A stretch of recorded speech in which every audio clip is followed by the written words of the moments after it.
Hola, ¿qué tal? Bienvenidos a una nueva edición de Punto Financiero, el noticiero que lo mantiene al día con las finanzas y los hechos más importantes en Colombia y el mundo. Estos son nuestros titulares. En esta edición conoceremos sobre los fondos de inversión colectiva, un vehículo financiero que ofrece grandes ventajas para personas y empresas.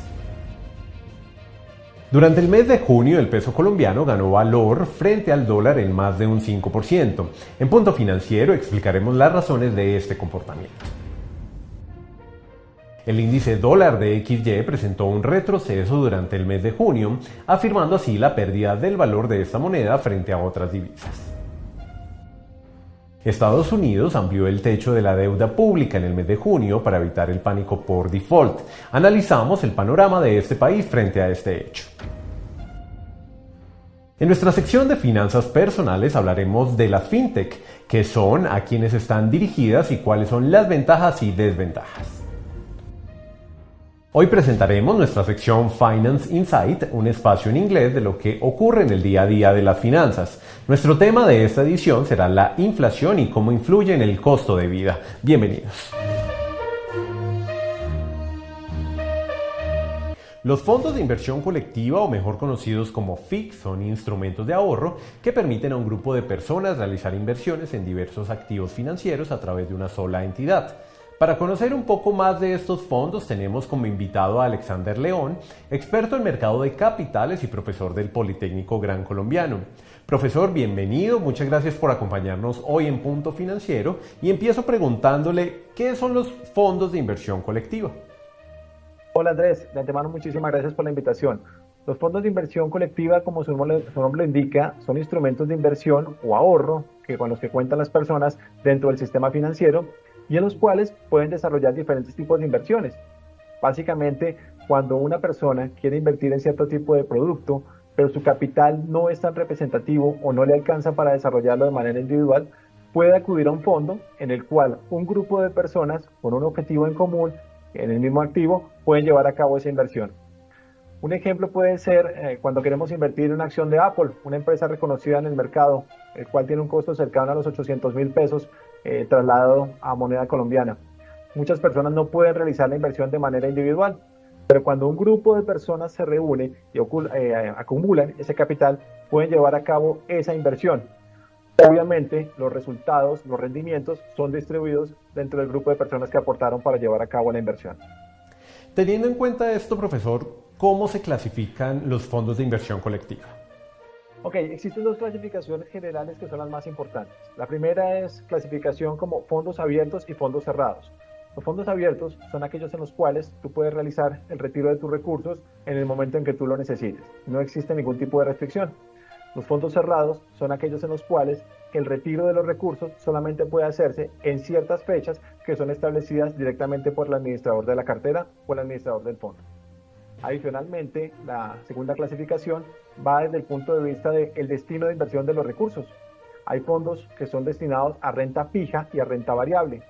Los fondos de renta fija son aquellos en los cuales el riesgo es muy bajo, por lo tanto la rentabilidad, aunque no es muy alta, ya se conoce de manera previa cuál va a ser el resultado. Y los fondos de renta variable son aquellos en los cuales el riesgo es mayor. Al no conocer el nivel de riesgo determinado, no se conoce el nivel de rentabilidad. Esta puede ser positiva o en ocasiones puede llegar a ser negativa. Profesor, si yo quisiera invertir en un fondo de inversión colectiva, ¿cómo puedo hacerlo? Ok, es muy sencillo. Básicamente, lo primero y la recomendación general es acudir directamente con las entidades financieras con las cuales tienes contacto en el sistema colombiano. Para ello, recomendación visitar la página de la Superintendencia Financiera. Ahí vas a encontrar el listado de todos los fondos de inversión colectiva que están vigentes actualmente y que están regulados y vigilados por la Superintendencia, lo cual genera confianza en el momento de desarrollar las inversiones. Cumplir las condiciones establecidas por el fondo en relación a documentos, en relación a monto, y ya puedes participar directamente en el mercado de este tipo de instrumentos. Y ya para terminar, profesor, ¿cuáles son esos montos mínimos de inversión en un fondo de este tipo? Se debe revisar los parámetros de administración del fondo. Generalmente los fondos no tienen un valor mínimo para entrar a cotizar. Hay algunos en los que se colocan, dependiendo del objetivo del fondo, algún tope mínimo, 500.000 pesos, 1 millón de pesos.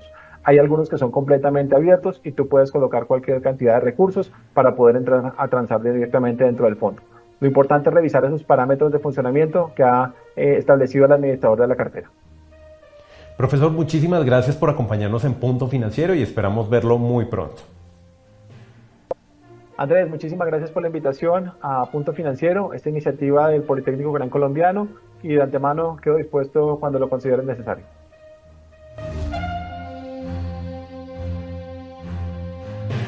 En el mes de junio, el efecto de apreciación de la moneda colombiana fue de 242 pesos con respecto al dólar. Nuestro compañero Rubén Martínez nos amplía la información.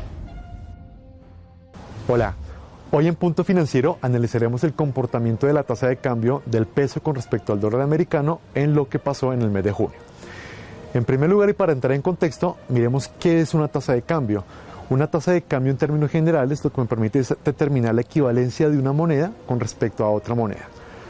En términos para Colombia, estamos hablando de cuántos pesos debo pagar yo, cuántos pesos colombianos debemos pagar con respecto a una moneda extranjera. En el caso particular, o cuando se habla de que la tasa de cambio cae, quiere decir que debemos pagar menos pesos colombianos por un dólar americano. Es decir, en este caso particular, el peso colombiano sufre una revaluación aumentando su poder monetario con respecto al dólar americano. Por otro lado, cuando hay un aumento de la tasa de cambio, quiere decir que debemos dar más pesos colombianos por un dólar americano. En este caso particular, la moneda colombiana, el peso colombiano, sufre una devaluación y con ello pierde poder monetario con respecto al dólar americano. Ahora sí, después de esta introducción, hagamos un análisis de cuál fue el comportamiento del peso colombiano con respecto al dólar americano en el mes de junio. Y es que el dólar americano sufrió una devaluación importante de más del 5%, ya que bajó 242 pesos colombianos, lo que hace con eso que el peso colombiano hubiera tenido una revaluación.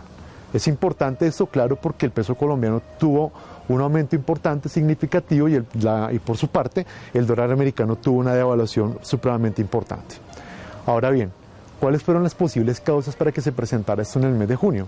En primer lugar, el debilitamiento del gobierno nacional, por las causas que todos ya conocemos, por todos las situaciones y los hechos que han acaecido y que de una otra forma han reducido como tal la imagen del gobierno colombiano, y con ello, no sabemos si de forma parcial o definitiva, las reformas que venía adelantando el gobierno.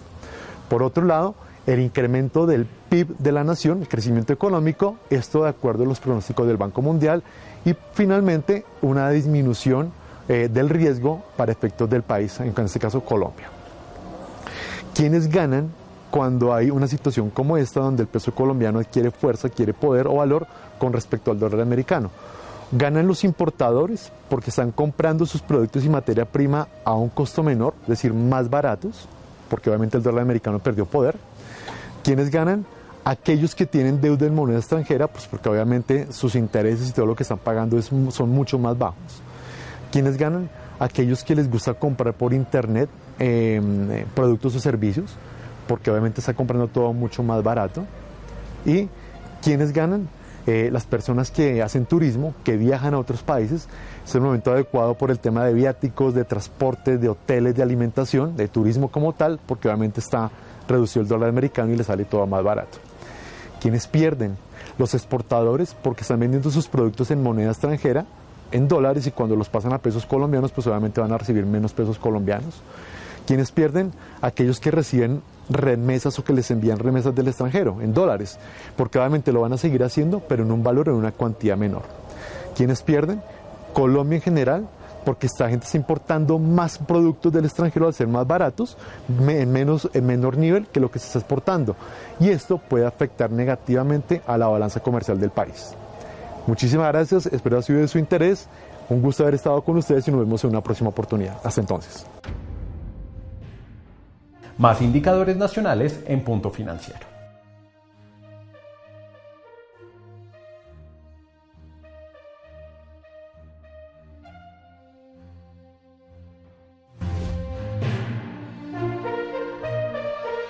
A principios del mes de junio, el Congreso de los Estados Unidos firmó el acuerdo que dio vía libre a la ampliación del techo de la deuda pública para evitar el pánico por incumplimiento del pago de los bonos de Estado. El techo de la deuda en Estados Unidos, conocido en inglés como debt ceiling, es un límite establecido por el Congreso de ese país sobre la cantidad máxima de deuda que el gobierno federal puede emitir y mantener y así controlar el endeudamiento del gobierno para garantizar que no se exceda. Desde 1968 el techo de la deuda se ha tenido que levantar hasta 68 veces, 49 con mandato republicano y 29 con mandato demócrata. A continuación, la profesora Rocío Vargas nos explica la evolución de la deuda pública de Estados Unidos. Así es, Andrés. Para entender un poco más la deuda pública, vamos a hablar un poquito de historia. La deuda, digamos que desde 1917 en Estados Unidos, pues era una deuda muy bajita, por debajo del 20%, y la premisa en ese momento era endeudarse para hacer inversiones en el país que generaran un buen retorno. ¿Inversiones como cuáles? Un ejemplo de ello es el ferrocarril, otro ejemplo es el Canal de Panamá, también con deuda, por ejemplo, lo que es las misiones Apolo se financiaron. Y es clave revisar que en esa historia, cuando fueron las guerras mundiales, por ejemplo, o en 1929 la caída de la Bolsa de Nueva York, pues se sale de estas crisis con deuda. En la gráfica que ustedes están viendo en este momento, pues encontramos que en estos últimos 22 años el crecimiento de esa deuda realmente ha sido dramático.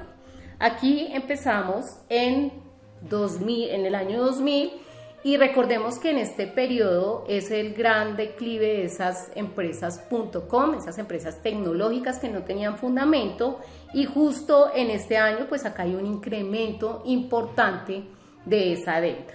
Acá vemos que se mantiene alrededor del 50-55% hasta antes del año 2008. ¿Qué pasa en 2008? Acá hay un hito bastante importante y es esa nueva burbuja financiera que se dio en Estados Unidos, donde pues varios bancos tambalearon y donde esos bonos sabemos que pues se vendieron alrededor del mundo, y la forma de rescatarlos y digamos que de salir de ese atolladero fue volver a endeudarse. En esta gráfica ustedes están viendo la deuda pública o el porcentaje de deuda pública con respecto al PIB del país. Recuerden que ese PIB corresponde a todos los ingresos que genera el país, ¿cierto? Públicos y privados, y esa sumatoria de esos ingresos pues es lo que nosotros conocemos como ese PIB. Si vemos con respecto a esa deuda, que aquí en el 2000 arrancamos en un 33%, pues ya después del 2008 empezó a subir de una manera acelerada del 55%, ubicándose ya por encima del 90% a partir de 2012 aproximadamente. Acá sabemos que Estados Unidos pues ha venido financiando diversas incursiones, guerras, y también el gasto público de este país se ha disparado pues bastante, donde se ha mantenido por encima del 90% hasta alcanzar casi el 100% con los diversos programas que los gobiernos han venido desarrollando. Cuando nosotros hablamos de deuda pública es emitir bonos del gobierno, ¿cierto? Es imprimir billetes, emitir bonos y sacar esos bonos a la venta del público. Entonces, realmente, digamos que esa emisión de billetes hasta 1971, cuando teníamos un respaldo en oro de cada billete con su respaldo en oro, pues esto se rompió y a partir de aquí no hay un respaldo real de ese dinero, sino que se imprimen los billetes a través de esa deuda pública y pues el gobierno entra a responder con esos ingresos futuros que va a generar, pues que son de los impuestos y de algunos otros ingresos que tienen los gobiernos. En 2020, ¿qué sucede? En 2020 llega la pandemia, Estados Unidos tiene que financiar para hacer frente a esa pandemia, no solamente al interior de su país, sino también enviando ayudas a diferentes países, y aquí vemos un endeudamiento sobre su PIB muy alto, estamos sobre el 126%. Entonces, ¿qué sucede? El 100% de lo que producen, ya ellos están sobreendeudados con sus ingresos. Es como si yo me gano 10 millones de pesos, pero estoy endeudado en 12.600.000 durante un periodo largo de tiempo. Entonces siempre lo que han venido haciendo, como nos decía ahorita Andrés, es subir ese techo en repetidas ocasiones e ir imprimiendo más billetes. Acá en los últimos 2 años pues vemos un pequeño decremento de esa deuda, pagando digamos que un 6% con respecto a su PIB, pero lo que encontramos es que ahora en junio pues otra vez ese techo lo tienen que aumentar porque no tienen para responder por los pagos de esos bonos previos que han venido emitiendo. Entonces esa es la importancia de entender esa evolución de la deuda, ¿cierto? A través de los años, cuáles son las razones del país para endeudarse y por qué continuamente tienen que subir ese techo de la deuda para no entrar en default, que no es otra cosa que decirle a sus acreedores, a todos aquellos que creyeron en ellos y que invirtieron, que son por lo general fondos de inversión, bancos centrales de todos los países del mundo, decir pues no tenemos dinero para pagar. Entonces, pues esta es la explicación de esta parte de la deuda. Continúa Andrés, muchas gracias.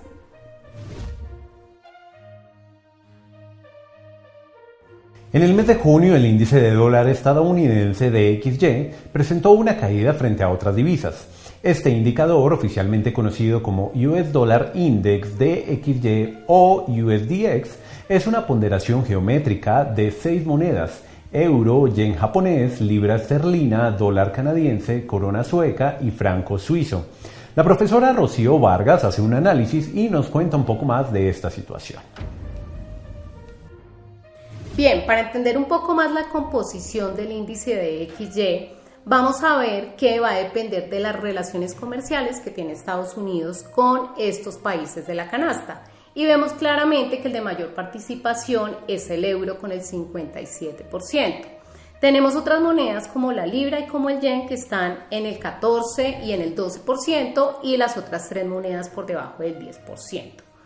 Hay una crítica a esta composición que no se cambia desde el 99 cuando aparece el euro, y es que ya hay otros países como China, por ejemplo, con el yuan, donde hay muchas relaciones comerciales que deberían incluirse entre esta canasta. ¿Por qué? Porque este índice lo que nos indica cuando él aumenta es que el dólar se está fortaleciendo frente a esas monedas y cuando disminuye pues que está perdiendo valor frente a esas monedas. Veamos para junio entonces cómo se ha comportado este índice, y acá vemos una tendencia a la baja, ¿cierto? Tenemos la gráfica desde el 1 de junio hasta el 30 de junio. Durante este periodo pierde el 0.8%, es su caída en el valor, y pues vamos a encontrar que si comparamos ese índice, por ejemplo, con la paridad euro-dólar, que es una de las más usadas alrededor del mundo, acá pues encontramos cuántos dólares tengo que dar yo por un euro. En este caso arrancamos aproximadamente en 0.92 dólares por un euro y llegamos a 0.91.5. Entonces acá está cayendo, y si ustedes se dan cuenta, cuando tenemos como base el dólar y cualquier otra divisa por encima de la canasta, pues vamos a tener un comportamiento directamente proporcional con el índice de DXY. Entonces lo vamos a ver en caída. Si por el contrario vemos esa paridad de la siguiente manera, que sería cuántos euros tengo que dar yo por un dólar, pues la gráfica es inversamente proporcional. Y aquí lo que nos estamos dando cuenta es que el euro está ganando terreno, y empezamos más o menos en 0.7 euros por cada dólar y terminamos aquí en 1.09 euros por cada dólar, viendo pues este comportamiento y esta fluctuación. ¿A qué obedece esos cambios durante este mes? Que está muy atado a otra de las noticias que vamos a ver en el noticiero, y es que durante el mes de mayo y principios de junio, pues primero se compromete Estados Unidos con ciertas medidas para poder ampliar su techo de la deuda. Está también en juego la financiación de la guerra entre Rusia y Ucrania, y pues el país, digamos que en términos de deuda está atravesando pues un momento bastante complejo.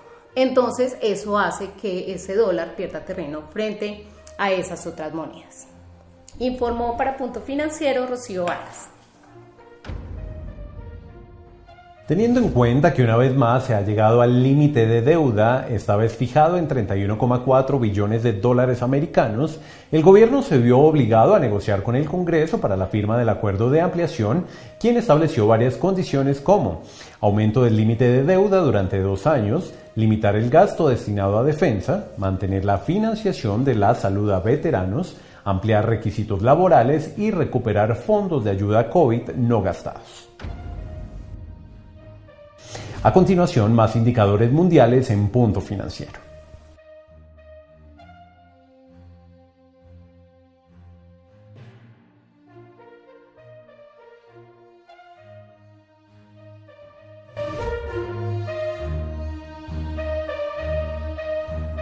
Hoy en Finanzas Personales hablaremos acerca de las fintech, qué son, a quién están dirigidas y cuáles son las ventajas y desventajas. Rubén Martínez nos amplía la información. Gracias, Andrés. Y así es. Todo lo que tiene que ver con tecnología, con innovación, con ideas que rompen con lo convencional, pues están a la orden del día en todos los ámbitos de nuestras vidas. A nivel financiero, ha tomado mucha fuerza en los últimos años el concepto fintech. Esta contracción en el español hace referencia a tecnologías financieras, entendidas como aquellas que ofrecen servicios nuevos, innovadores, digitales para el sector financiero. Como todo, las fintech tienen ventajas y desventajas y como tal tiene defensores y detractores. Dentro de las ventajas tenemos lo que se denomina el ecosistema fintech, que en términos básicos se referencia al portafolio de productos y servicios. Bajo el lenguaje fintech, servicios de referencia a verticales. Actualmente manejan más de 10 verticales, más de 10 servicios, entre los que se destacan la blockchain, las criptomonedas, los pagos digitales, entre otros. Una característica de estos servicios es que están hechos a la medida, son personalizados o técnicamente como se denominan customizados. Están a la necesidad que tenga cada uno de los usuarios, así mismo les ofrecen un portafolio específicamente para dichas necesidades. Entonces importa tener en cuenta eso y además porque las fintech están dirigidas a la base de la pirámide. Anteriormente un banco no era ideal para un banco, un cliente o un prospecto de cliente que no tuviera capacidad de pago, tuviera una microempresa muy pequeñita o que fuera independiente. Hoy en día ese tipo de personas sí es un mercado objetivo importantísimo para las fintech porque el tratamiento que se les da es diferente y obviamente son bienvenidos a través de las fintech. La calidad de vida también es importante acá. Las fintech ofrecen mucha calidad de vida. En pandemia tomaron gran impulso y un ejemplo particular sobre calidad de vida es efectivamente cuando nosotros, yo sé que más de uno acá hizo un pago digital por confinamiento, por el cuidado de nuestra salud, sin necesidad de ir a una oficina. De hecho estaban cerradas, pero miren la facilidad que nos dio las fintech de seguir transando desde nuestras casas 24/7 desde un computador o desde un celular como tal. Entonces miren la importancia que tienen las fintech en lo que tiene que ver con calidad de vida, en lo que tiene que ver con reducción de tiempos y movimientos. Por otra parte, las fintech al ser netamente digitales, pues se ahorran una erogación o un costo importante que es el recurso humano.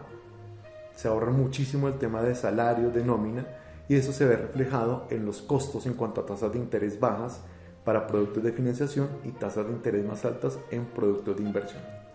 Algo importantísimo y va de la mano con lo que mencionaba anteriormente respecto a la base de la pirámide es la inclusión financiera.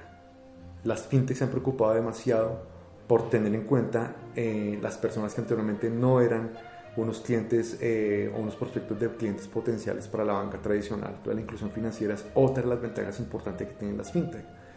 Al darse cuenta de todo esto, los bancos tradicionales tuvieron que integrarse con esas tecnologías financieras. ¿Cómo? Ofreciéndoles la base de datos de clientes y las fintech a su vez pues les ofrecían a la banca tradicional pues toda la tecnología. Este fenómeno se denomina fintegración. Pero como mencionaba anteriormente, también hay desventajas, como todo en la vida. Entre otras, no es propiamente una desventaja de las fintech, sino es una desventaja que va atada a nosotros como usuarios. Si anteriormente sufríamos de falta de educación financiera con la banca tradicional, pues imagínense ahora con todo lo que se vino a nivel digital, a nivel de innovación financiera.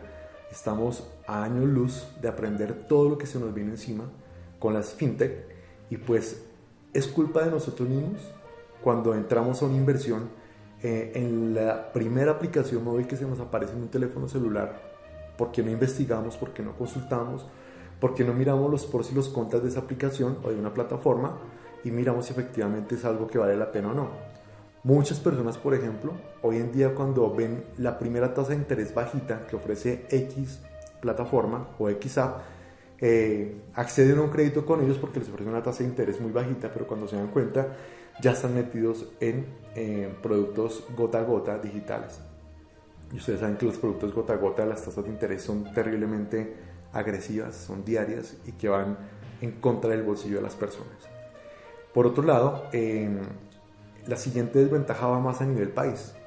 ¿Por qué? Porque las tecnologías financieras o fintech van evolucionando a un ritmo exponencial muy fuerte, muy alto, pero la regulación no va a la misma velocidad. Las regulaciones en cada país están muy demoradas con respecto al ritmo que lleva la evolución de estas fintech, y por eso, dato general, Colombia es el tercer país en la región en desarrollo de las fintech, después de Brasil y México en su orden. Entonces, pues cierro diciendo que vale la pena tener en cuenta ese nuevo tipo de portafolios financieros digitales atados a las fintech y que pueden ir a la orden y a favor de su bolsillo en cuanto a finanzas personales. Muchas gracias. Para Punto Financiero les habló Rubén Darío Martínez Amado. Hi everyone and welcome to Finance Insight.